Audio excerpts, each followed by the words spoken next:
Guys, I'm going to do a quick paint review on Valken Infinity. This is the entry-level paint from Valken. It's really inexpensive. You can get a case of 2,000 for $38 on Amazon with their Prime 2-day shipping. Came to me with no damage, no balls are broken or anything like that. It comes in a white box. I threw it out. Actually, I used it for target practice, so I don't have it here anymore. But it comes with a little cardboard divider in there, and it's separated into 4 500 count bags, which is kind of nice. And each bag has one of these things in here to keep the moisture and excess oxygen out. Obviously, if you have pets or children, make sure you dispose of that properly so they don't die. But this paint is amazing. When I say amazing, I mean for the price point, obviously. I'm not going to compare it to like Valken's Redemption or, you know, an upper class paint. But for $38 for a case, I have had no breaks. I've broken a couple, but it wasn't the fault of the balls. It was due to my Azotin having some detints issues, and also I had a electronic hopper on it that was set way too high, so it was force feeding too many balls. That was my mistake. Anyway, as you can see, the seam on it, hopefully you can see that, is pretty it's pretty smooth. Yeah, the seam isn't too bad, so you're not gonna have shitty accuracy and anything like that. They're completely round. There's no dimples or imperfections in them.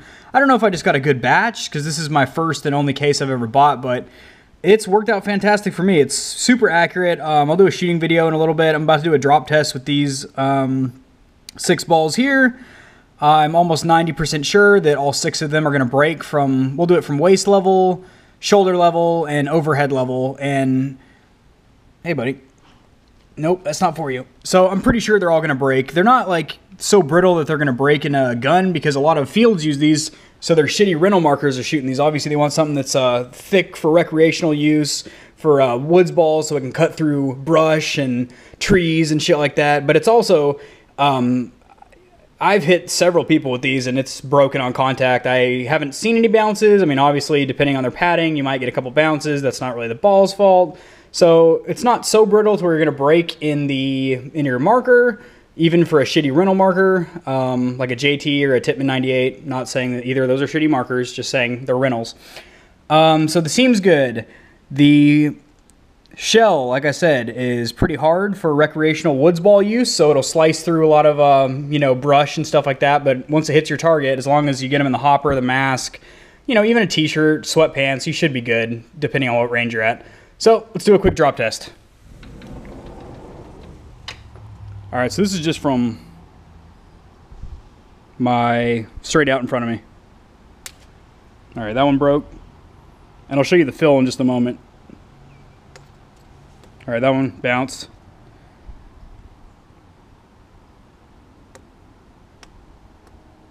That one sounded like it broke, but I believe it bounced as well. Let's go up a little bit higher.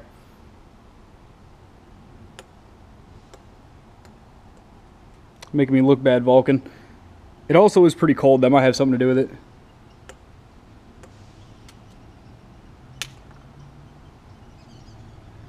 All right, let's see if we can get this one to break. All right, so let's crack these open. So these are orange shell, orange fill. This is kind of hard because I'm trying to hold my GoPro with one hand and get the fill out of there with the other one.